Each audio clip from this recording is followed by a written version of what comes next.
Hello అండి. అందరికీ నమస్కారం. ఈరోజు మన స్టోరీ వచ్చేసి mister gentlemen part 7. So late చేయకుండా స్టోరీలోకి వెళ్ళిపోదాం. ఆఫీస్ బయటికి అడుగుపెట్టిన దేవాంశ మనసు పూర్తిగా గందరగోళంగా ఉంది. ఎప్పటిలాగే అతని నడకలో ఆత్మవిశ్వాసం లేదు. మొదటిసారి ఆ అడుగులు భారంగా పడుతున్నాయి. జీవితంలో ఇప్పటివరకు బిజినెస్లో ఎన్నో ప్రాబ్లమ్స్ ఫేస్ చేశాడు, ఎదుర్కొన్నాడు. ప్రతిసారి గెలుపే తన సొంతమైంది. కానీ ఈసారి ఎదురైన ఓటమి బిజినెస్లో కాదు, మనసులో.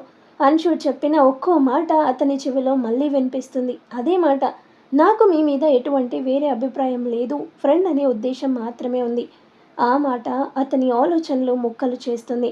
బిజినెస్లో ఒక డీల్ పోతే మరొక డీల్ వస్తుంది, కానీ మనసులో కోల్పోయిన దీనికి రీప్లేస్మెంట్ ఉండదని మొదటిసారి అతనికి అర్థమవుతుంది.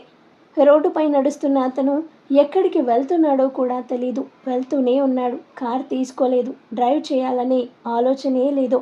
తనలో తాను మౌనంగా నడుస్తూ జరిగిన సిట్యువేషన్ గుర్తు చేసుకుంటున్నాడు. అంశు చిరునవ్వు, ఆమె మౌనం, ఆమె నిర్ణయం అన్నీ కలిసిపోయి మనసు భారంగా మారింది. నేను ఇన్ని రోజులు ఎక్కడా ఆగిపోలేదు, ఓడిపోలేదు, కానీ ఇప్పుడెందుకో ఓడిపోతున్నట్టు అనిపిస్తుంది. ఎందుకు ఇలా అనిపిస్తుంది అని తనని తానే ప్రశ్నించుకున్నాడు. బిజినెస్లో ఎంత పెద్ద రిస్క్ అయినా సాల్వ్ చేసేవాడు, కానీ ఇప్పుడు తనకి ఎదురైన ప్రాబ్లమ్ని ఎలా ఫేస్ చేయాలి అర్థం కావట్లేదు. నడుచుకుంటూ వెళ్ళి ఒక బెంచ్ మీద కూర్చున్నాడు. చుట్టూ జనాలు వెళ్తున్నారు. టైం యథావిధిగా సాగిపోతుంది, కానీ అతనిలో మాత్రం ఏదో ఒక భాగం అక్కడే ఆగిపోయినట్టుంది. జుట్టులోకి వేలు పొనిచి ఏం జరుగుతుంది నా లైఫ్లో అని ఆలోచిస్తున్నాడు. కళ్ళల్లో అలసట స్పష్టంగా కనిపిస్తుంది. నేనే ఎక్కువగా ఆశ పెట్టుకున్నానా అని అతని మనసు అతన్ని ప్రశ్నిస్తుంది. ఆ బాధని మౌనంగా భరించలేకపోయాడు. ఎప్పుడు తనని తాను కంట్రోల్ చేసుకునే దేవాంశ్ ఈసారి మాత్రం ఆలోచనల ముందు ఓడిపోయాడు. నెమ్మదిగా లేచి ఎక్కడికో తెలియకుండా నడిచాడు. ఆ నడక అతన్ని ఒక బార్ దగ్గర ఆపింది.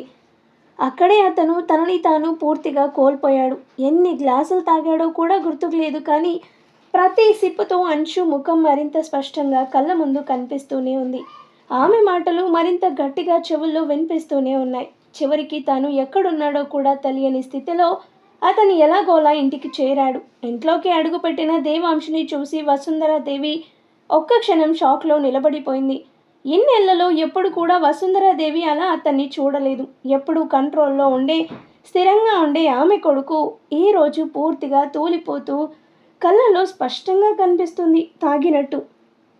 దేవాంశ్ అని ఆమె గొంతు సన్నగా వణికింది, కానీ అతను ఏం మాట్లాడలేదు.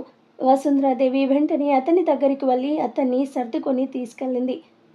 ఎలాగో కష్టంగా అతన్ని బెడ్రూమ్కి తీసుకెళ్లి మంచంపై పడుకోబెట్టింది. అతని షూస్ తీసేసి జాగ్రత్తగా బెడ్షీట్ కప్పింది. ఆ సమయంలో ఆమె చేతులు స్వల్పంగా వణికాయి. తన కొడుకుని ఇలా చూడటం ఆమెకి మొదటిసారి. ఏమైంది నీకు దేవాంశ్ అని ఆమె మనసులోనే బాధతో అనుకుంది. అతను మత్తులో ఉన్న అతని ముఖంలో కనిపిస్తున్న ఆ బాధ ఆమె మనసుకి తాకింది. మాటలు లేకపోయినా ఆ నిశ్శబ్దమే అన్నీ చెప్పేస్తుంది. అతను ఏదో బాధ అనుభవిస్తున్నాడు లోపల అని. మరోవైపు అంశు తన గదిలో కూర్చొని మౌనంగా ఉంది. దేవాంశ్ అలా వెళ్ళిపోవడం ఆమె మనసుని కూడా కలిచివేసింది. తన నిర్ణయం సరైనదేనని తెలుసు, కానీ అతను అలా బాధపడినట్టు కనిపించడం మాత్రం ఆమె ఊహలో కూడా లేదు. నేను అతన్ని ఇంతగా బాధ పెడతానని అనుకోలేదు అని ఆమె లోపలే అనుకుంది. అతని ఆవేశం కాదు, అతని మౌన బాధ, అతని కళ్ళల్లో కనిపించిన ఖాళీ, ఇవే ఆమె మనసుని ఎక్కువగా తాకుతున్నాయి.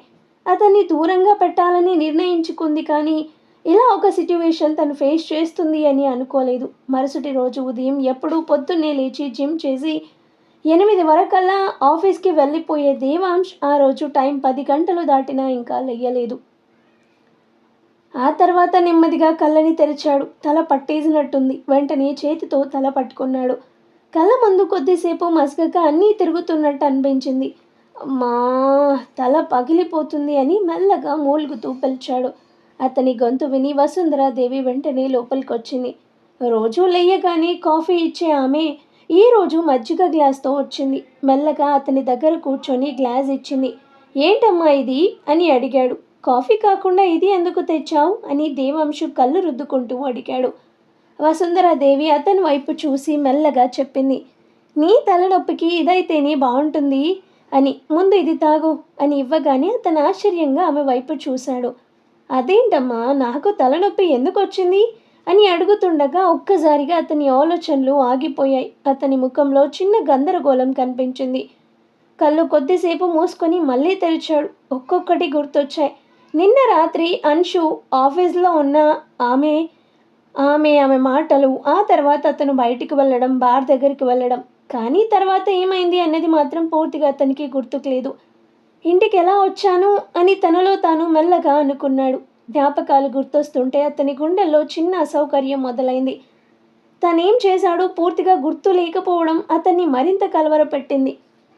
వసుంధరాదేవి అతన్ని గమనిస్తూ మౌనంగా ఉండిపోయింది. అతని కళ్ళల్లో కనిపిస్తున్న ఆ బాధ అన్నీ ఆమెకి అర్థమవుతున్నా ఏమీ చెప్పలేదు. దేవాంశ మాత్రం ఆ గ్లాస్ మజ్జిగ పట్టుకొని అలాగే కూర్చుండిపోయాడు. తలలో నొప్పి కన్నా ఎక్కువగా మనసులో ఏదో తెలియని భారంగా అనిపిస్తూ ఉంది. వసుంధరాదేవి దేవాంశని చూస్తుంది. అతని ముఖంలో ఇంకా నిన్నటి రాత్రి జరిగిన సంఘటనలు ఇంకా గుర్తొస్తున్నాయి. తలలో నొప్పి తగ్గిన మనసులోని భారమే ఇంకా స్పష్టంగా కనిపిస్తుంది. దేవాంశ్, నాతో నిజం చెప్పు, నిన్న ఎందుకు తాగావు అని వసుంధరాదేవి నెమ్మదిగా అడిగింది. దేవాంశ్ వెంటనే తలెత్తలేదు. ఏం చెప్పాలో కూడా తనకు అర్థం కావట్లేదు. గ్లాస్ పట్టుకున్న చేతులు కొద్దిగా బిగుసుకున్నాయి. అమ్మా, పెద్ద విషయం ఏం లేదమ్మా, ఫ్రెండ్స్ నార్మల్గా చిన్న పార్టీ అని మాటని దాటేయాలని చూశాడు. కానీ వసుంధరాదేవి ఈసారి ఆగలేదు. ఈసారి ఆమె మాట చాలా పెద్దదిగా వచ్చింది. చాలా సీరియస్గా, దేవాంశ్, నన్ను మోసం చేయాలని చూడకు. నేను నీ తల్లిని, నాకు అబద్ధం చెప్పలేవు. నువ్వు ఎప్పుడు ఇలా లేవు. ఇంతకుముందు ఎప్పుడు కూడా ఇలా తాగలేదు. మరి ఇప్పుడు ఎందుకు ఇలా అయ్యావు? అసలేం జరిగింది అని అడిగింది. ఏదో ఉంది, నువ్వు నా దగ్గర ఏదో దాస్తున్నావు, అదేంటో నాకు చెప్పు నాన్న అని వసుంధరాదేవి అడగగానే ఆ మాటలు విన్న దేవాంశ్ కళ్ళల్లో చిన్న కదలిక వచ్చింది. తల్లి ముందు ఇంకా దాచలేనని అతనికి అర్థమైంది. ఒక గాఢమైన నిట్టూర్పు విడిచాడు. కొద్ది సెకండ్లు మౌనంగా ఉండి తల వంచుకొని మెల్లగా చెప్పడం స్టార్ట్ చేశాడు. అమ్మా, నిన్న నేను చాలా కష్టపడ్డాను, బాధపడ్డాను. అతని గొంతు కొద్దిగా భారంగా మారింది. నేను ఒక అమ్మాయిని ప్రేమించానమ్మా. అదే విషయం తనతో చెప్పాను. అసలు నాకే తెలియకుండా నా మనసు తనకిచ్చేశాను. కానీ అన్షు నన్ను ఫ్రెండ్గా మాత్రమే చూశాను, నాకు వేరే ఉద్దేశం లేదు అని చెప్పింది. ఆ మాట చెప్పగానే గది ఒక్కసారిగా నిశ్శబ్దమైంది. వసుంధరాదేవి ముఖంలో ఆశ్చర్యం కనిపించింది. ఎందుకంటే దేవాంశ్ ఎప్పుడూ కూడా ఒక అమ్మాయి కోసం ఇంత బాధపడింది లేదు. దేవాంశ్ మాత్రం ఇంకా చెప్తూనే ఉన్నాడు. ఆమె నాకు ఆ స్థానం ఇవ్వలేదు. ఆ బాధని తట్టుకోలేక నాకు తెలియకుండానే నేను అని ఆగిపోయాడు. అతని కళ్ళలో మొదటిసారి ఓడిపోయిన భావం స్పష్టంగా కనిపించింది.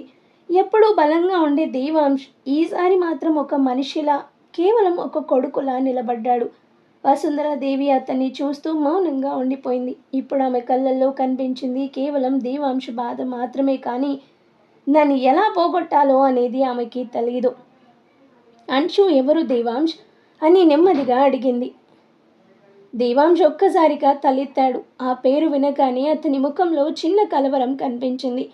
వసుంధరాదేవి వెంటనే, నేను వెళ్ళి ఆమెతో మాట్లాడినా, వాళ్ళ తల్లిదండ్రులతో మాట్లాడతా, అప్పుడు వాళ్ళు ఏమంటారో. కొంతమంది ఆడపిల్లలు తల్లిదండ్రుల డెసిషన్కి రెస్పెక్ట్ చేస్తారు. అలాంటిది నువ్వు అలా డైరెక్ట్గా అడిగేసరికి తను ఎలా ఫీల్ అయిందో మాట్లాడితేనే తెలుస్తుంది కదా అని వసుంధరాదేవి అనగానే ఆ మాట విన్న వెంటనే దేవాంశ్ తల వెంటనే వద్దమ్మా అని గట్టిగా చెప్పాడు.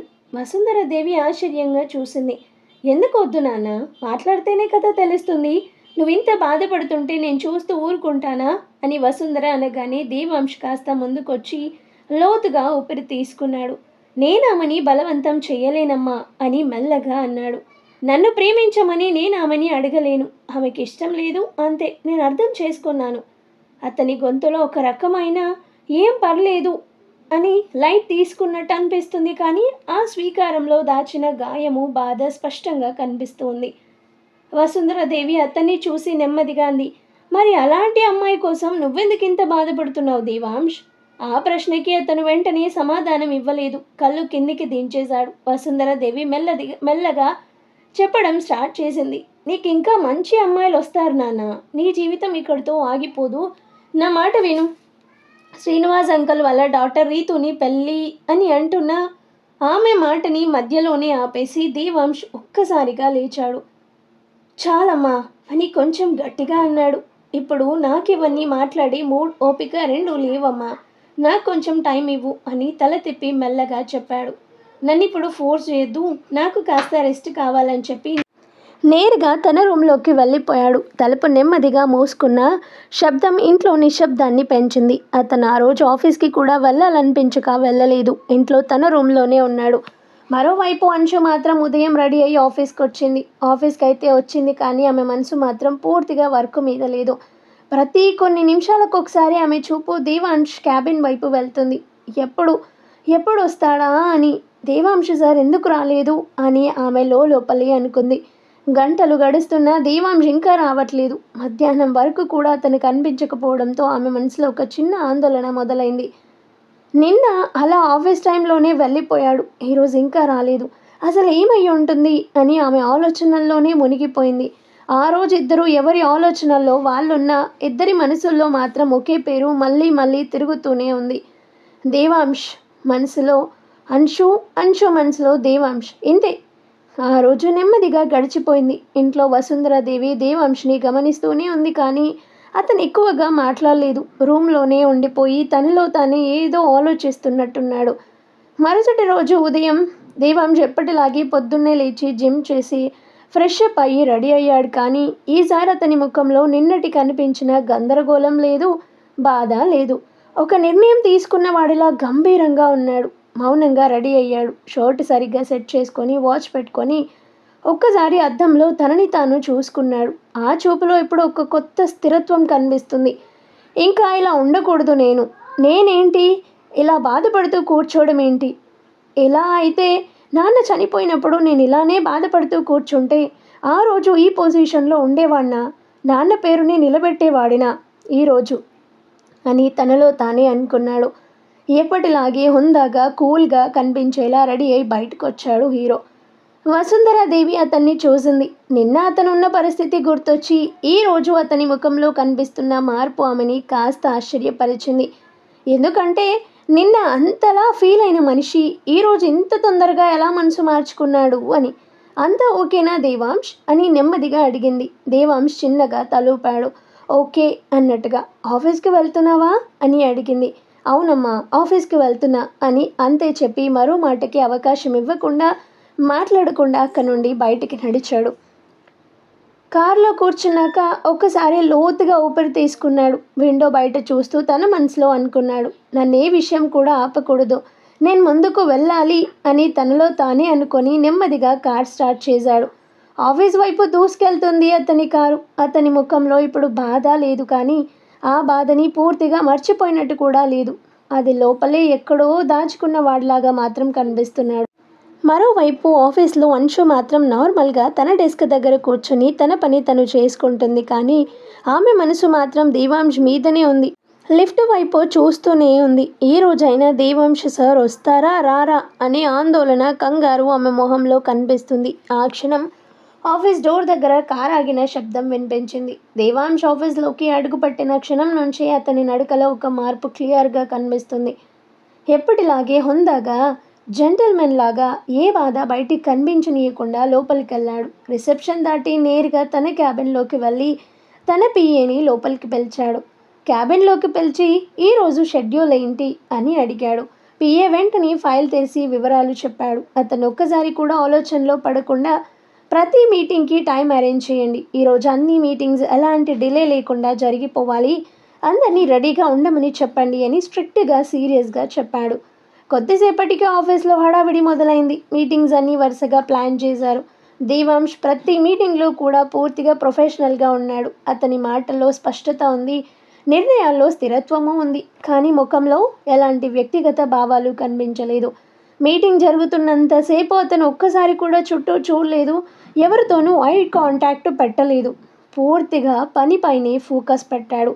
అతని వైపు చూస్తే ఏం జరగనట్టే రోజు ఉండేలాగానే క్యాజువల్గా ఉన్నాడు. కానీ ఆ హాల్లో ఒకరు మాత్రం అతన్నే గమనిస్తూనే ఉన్నారు. అంశు. అదెవరో కాదు, మన అంశు. ఆమె మీటింగ్లో పేపర్ పట్టుకొని కూర్చున్న ఆమె దృష్టి, చూపు పూర్తిగా దేవాంశ్ మీదే ఉంది. అతను ఎలా మాట్లాడుతున్నాడు, ఎంత స్థిరంగా ఉన్నాడు, ఎలా ప్రవర్తిస్తున్నాడు అన్నది ప్రతి చిన్న విషయం ఆమె గమనిస్తుంది. అతను ఆమె వైపు ఒక్కసారి కూడా చూడలేదు. తన వేలో తానే మాట్లాడుకుంటూ పోతున్నాడు. అది అన్షుకి ఆశ్చర్యంగా అనిపించింది. ఒకవైపు కొంచెం బాధ కూడా కలిగింది. నిన్న ఎలా ఉన్నాడు, కానీ ఈరోజు ఇలా పూర్తిగా నార్మల్గా ఎలా మారిపోయాడు అని ఆమె మనసులో అనుకుంది. దేవాంశ్ మాత్రం తన పనిలో పూర్తిగా మునిగిపోయాడు. ప్రతి స్లైడ్ చూస్తూ ప్రతి డెసిషన్ తీసుకుంటూ ఎక్కడ ఆగకుండా ముందుకు వెళ్తున్నాడు. బయటికి చూస్తే ఇది ఒక నార్మల్ మీటింగ్లా అనిపిస్తుంది, కానీ లోపల మాత్రం అతను తన భావోద్వేగాల్ని పూర్తిగా లాక్ చేసుకున్నట్టుంది. అన్షు మాత్రం అతని వైపు చూస్తూనే ఉంది. అతను ఆ ప్రశాంతమైన ముఖం వెనుక ఏదో దాగి ఉందని ఆమెకి స్పష్టంగా తెలుస్తుంది, కానీ ఆమె అదేమిటో మాత్రం ఇంకా అర్థం కావడం లేదు. మీటింగ్ కంటిన్యూ అవుతూనే ఉంది. ఒకవైపు దేవాంశ్ ప్రొఫెషనల్గా నిలబడ్డాడు, మరోవైపు అన్షు మౌనంగా అతన్ని చదవడానికి ప్రయత్నిస్తుంది. మీటింగ్ పూర్తయ్యాక ఆఫీస్ మళ్ళీ మామూలు స్థితిలోకి వెళ్ళిపోయింది. అందరూ ఒక్కొక్కరిగా తమ డెస్క్లకి తిరిగి వెళ్ళిపోయారు, కానీ అన్షు మనసులో మాత్రం ఇంకా ఒక డౌట్ మాత్రం ఉండిపోయింది. మీటింగ్లో దేవాంశ్ ప్రవర్తించిన తీరు, అతని ప్రవర్తన ఆమెని ఆలోచనలో పడేసింది. ఆ డౌట్ క్లియర్ చేసుకోవాలనే ఉద్దేశంతో ఆమె చేతిలో ఒక ఫైల్ తీసుకొని నేరుగా తన క్యాబిన్కి వెళ్ళింది. తలుపు దగ్గర కాస్త ఆగి చిన్నగా నిట్టూర్చి తలుపు తట్టింది. హలో సార్ అని మెల్లగా అంది. లోపల నుంచి దేవాంశు వెంటనే యస్ కమాన్ అన్నాడు. అన్షు లోపలికి అడుగుపెట్టింది. క్యాబిన్లో అడుగుపెట్టిన క్షణమే ఆమె చూపు అతని వైపు వెళ్ళింది. దేవాంశు మాత్రం ల్యాప్టాప్లో ఏదో చూస్తూ బిజీగా ఉన్నట్టు నటిస్తున్నాడు. ఒక్కసారి కూడా ఆమె వైపు చూడలేదు. ఏంటి పని అని అతను చూడకుండానే అడిగాడు. అతని గొంతు ఎప్పటిలాగే ఉంది, కానీ ఆ ప్రశాంతతలో ఒక దూరం స్పష్టంగా కనిపిస్తుంది. అన్షు ఒక్క క్షణం మౌనంగా నిలబడిపోయింది. తను చెప్పాల్సిన విషయం గుర్తుంది, కానీ ఆ క్షణంలో ఆమె దృష్టి మొత్తం దేవాంశ్ ప్రవర్తన మీదే నిలిచిపోయింది. అతను ఇలా కూల్గా పూర్తిగా ఏ ఎమోషన్స్ లేకుండా మాట్లాడడం ఆమెకి కొత్తగా అనిపిస్తుంది. అతని ప్రవర్తన సార్ ఈ ఫైల్లో ఒక క్లారిఫికేషన్ కావాలి అంది అని చివరికి ఫైల్ టేబుల్ మీద పెట్టింది. దేవాంశ్ ఒక్కసారి కూడా ఆమె వైపు చూడకుండా ఫైల్ తీసుకున్నాడు. వేగంగా చూసి అవసరమైన వివరాలు చెక్ చేసి వెంటనే క్లియర్గా చెప్పాడు. అతని మాటలో ఎలాంటి తడబాటు లేదు, ఎలాంటి ఎమోషన్ లేదు, పూర్తిగా ప్రొఫెషనల్. అన్షు మాత్రం అతని ముఖం వైపే చూస్తూనే ఉంది, కానీ అతను మాత్రం డెలిబరేట్లీ ఆమె వైపు చూడటం లేదు. కొన్ని సెకండ్ల తర్వాత Devansh file Musi okay clear you may go now అని చెప్పాడు. అతని మాటలు వినగానే అన్షుకి ఒక్క క్షణం అర్థం కాలేదు. అతను ఇలా మాట్లాడడం ఎందుకో ఆమెకి నచ్చడం లేదు. నిన్నటి నుంచి బాధపడిన దేవాంశ్ ఒకవైపు, ఈ రోజు పూర్తిగా దూరంగా ఉన్న దేవాంశ్ మరోవైపు. ఈ రెండిటి మధ్య తేడా ఆమెని గందరగోళంలో పడేస్తుంది. అయినా ఆమె మాట్లాడకుండా తలూపి నెమ్మదిగా క్యాబిన్ నుంచి బయటకు వచ్చిన తర్వాత కూడా ఆమె మనసు మాత్రం ప్రశాంతంగా లేదు. ఎందుకే దేవా ఇలా మారిపోయాడు అని ఆమె లోపలే మళ్ళీ అనుకుంటూనే ఉంది. దేవాంశ్ క్యాబిన్లో మాత్రం అతను మళ్ళీ తన పనిలో తాను మునిగిపోయాడు. రోజంతా ఆఫీస్ వాతావరణం నార్మల్గానే గడిచిపోయింది. మీటింగ్స్, ఫైల్స్, కాల్స్ అన్నీ రొటీన్గా జరిగిపోయాయి, కానీ అన్షుకి మాత్రం ఆ రోజు ఏదో అసంపూర్ణంగా ఉన్నట్టే అనిపించింది. ఎందుకంటే దేవాంశ్ నుంచి ఒక్క మాట కూడా రాలేదు. అవసరం ఉన్నప్పుడు మాత్రమే మాట్లాడడం, అది కూడా పూర్తిగా ప్రొఫెషనల్గా మాత్రమే. మధ్యలో ఎలాంటి చిన్న చూపు కూడా లేదు. అతను కావాలని తనని దూరంగా పెట్టినట్టు అన్షుకి క్లియర్గా అర్థమవుతుంది. ఆఫీస్లో ప్రతిసారి అతను కనిపించినప్పుడు ఆమె చూపు అతని వైపు వెళ్ళేది, కానీ దేవాంశ్ మాత్రం ఒక్కసారి కూడా ఆమె వైపు చూడలేదు. ఎప్పటిలాగే తన పని తను చేసుకుంటూ వెళ్ళిపోయాడు. సాయంత్రం అయ్యేసరికి అందరూ వెళ్ళిపోయారు. అన్షు తన డెస్క్ దగ్గరే కూర్చొని ఫైల్స్ సర్దుకుంటుంది, కానీ ఆమె దృష్టి మాత్రం బయటికి వెళ్ళే దారిపైనే ఉంది. అదే సమయంలో దేవాంశ్ తన క్యాబిన్ నుంచి బయటకు వచ్చాడు. లిఫ్ట్ వైపు నేరుగా నడిచాడు. పక్కకి చూడడం కానీ ఎవరితో మాట్లాడడం కానీ చేయలేదు. నార్మల్ టైంలో అయితే అందరితో మాట్లాడుకుంటూ అందరూ వెళ్ళిపోయారా, ఎవరేం చేస్తున్నారు అని అన్నీ గమనిస్తూ వెళ్ళేవాడు. అన్షు అతన్ని చూసింది. ఒక్కసారైనా అడుగుతాడేమో, తనతో మాట్లాడతాడేమో అని. కానీ దేవాంశ్ మాత్రం నేరుగా ముందుకు వెళ్ళిపోయాడు. ఆమె పక్క నుంచి వెళ్తున్నా ఒక్కసారి కూడా ఆమె వైపు తిరిగి చూడలేదు. ఆ క్షణంలో అన్షు చేతిలో ఉన్న ఫైల్ని గట్టిగా పట్టుకుంది. ఇంతకుముందు ఇదే దేవాంశ్ తనతో చిన్న చిన్న విషయాలు మాట్లాడేవాడు. మీటింగ్స్ తర్వాత కూడా క్యాజువల్గా పలకరించేవాడు. అవసరం లేకపోయినా కల్పించుకొని దగ్గరకు వెళ్ళి మాట్లాడేవాడు. ఇప్పుడు అదే మనిషి ఇలా పూర్తిగా దూరంగా వెళ్ళిపోవడం ఆమెకు అర్థం కావడం లేదు. ఇంత మార్పు ఎలా వచ్చేసింది అని ఆమె మనసులో మళ్ళీ మళ్ళీ ఆలోచన తిరుగుతుంది. అతని నిశ్శబ్దం ఇప్పుడు ఆమెకి మాటల కంటే ఎక్కువగా గట్టిగా తాకుతుంది. మొదట అతని కోపం అర్థం కాలేదు, ఇప్పుడు అతని మౌనం కూడా అర్థం కావడం లేదు. అంశు అలాగే అతను వెళ్ళిపోయిన తర్వాత కూడా అతను వెళ్ళిన దారి వైపే చూస్తూ ఉండిపోయింది. క్యాబిన్ బయట ఆఫీస్ లైట్లు ఆఫ్ అవుతున్నా ఆమె మనసులో మాత్రం ఇంకా సాయంత్రం అలాగే ఆగిపోయింది. కార్ స్టార్ట్ చేసుకున్నాక కాసేపు స్టీరింగ్ మీద చేతులు పట్టుకొని అలాగే ఉండిపోయాడు. కళ్ళ ముందు మళ్ళీ మళ్ళీ అంశు ముఖమే తిరుగుతుంది, కానీ వెంటనే అతను కళ్ళు మూసుకొని లోతుగా ఊపిరి తీసుకున్నాడు. ఇప్పుడు నీకు నువ్వే బలంగా ఉండాలి దేవాంశ్ అని తనకి తానే మోటివేట్ చేసుకున్నాడు. ఒకరి కోసం ఆగిపోవడం కాదు జీవితం, ముందుకు వెళ్ళడం నేర్చుకోవాలి అని. ఆమెకి నేను అవసరం లేదు, నేను అర్థం చేసుకున్నాను. ఇప్పుడు నేను కూడా నన్ను నేను కంట్రోల్ చేసుకోవాలి అని తనకి తానే చెప్పుకోవడం చేసుకుంటున్నాడు. ప్రతి మాటని ఒక రక్షణ కవచంలా మార్చుకుంటున్నాడు. ఎందుకంటే బాధని తగ్గించడానికి కాదు, దాన్ని చూపించకుండా ఉండటానికి ప్రయత్నిస్తున్నాడు. కానీ ఎంత కంట్రోల్ చేసుకున్నా లోపలున్న బాధ మాత్రం తగ్గడం లేదు. అంచు దూరంగా వెళ్ళిపోతున్న ఫీలింగ్ అతని మనసులో మౌనంగా తగులుతూనే ఉంది. అయినా కూడా అతను ఆగలేదు. కళ్ళు ముందుకు పెట్టి డ్రైవ్ చేస్తూ తనలో తానే అనుకున్నాడు, ఇది నా ఫేస్ మాత్రమే, నేను మళ్ళీ నార్మల్ అవుతాను. కానీ స్టీరింగ్ మీద అతని చేతులు కాస్త గట్టిగా పట్టుకున్న తీరు మాత్రం చెబుతుంది. బయటికి గంభీరంగా ఉన్న దేవాంశ్ లోపల మాత్రం ఇప్పటికీ పూర్తిగా తట్టుకోలేని ఒక మనిషి ఉన్నాడని ఎవరికీ తెలీదు, ఎవరికీ తెలిసేటట్టు కూడా అతను ప్రవర్తించలేదు. సో మరి ఆ తర్వాత ఏం జరుగుతుంది? అయినా అంశుకి ఇష్టం లేదు కదా, ఎందుకు ఇలా బిహేవ్ చేస్తుంది? తను మాట్లాడకపోతే తినకేంటి, తను అవాయిడ్ చేస్తే తినకేం ప్రాబ్లం అవుతుంది, ఎందుకు తన గురించి ఆలోచిస్తుంది? సో ఇవన్నీ తెలియాలంటే ముందు ముందు ఎపిసోడ్స్ చూడాల్సిందే.